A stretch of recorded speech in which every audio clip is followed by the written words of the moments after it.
म्हणजे 8 डिसेंबर 2024 रोजी आपण खेळवली जाणार आहे.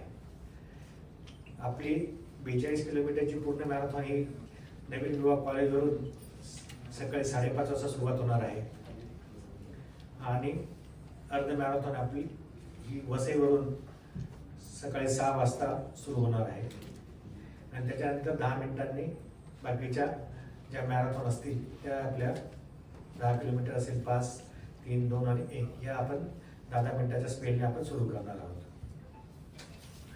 यामध्ये मागच्या वर्षी आपल्याला 15,000पेक्षा जास्त धावपटूंनी स्पर्धकांनी यामध्ये भाग घेतला होता. यावर्षी पण त्याच्यामध्ये किमान 1,000-2,000 स्पर्धकांचा तरी वाढ होईल या निमित्ताने आपण ते प्रयत्न करतो आहे. सर्वात महत्त्वाचा म्हणजे यामध्ये विविध डिपार्टमेंट देखील सहभाग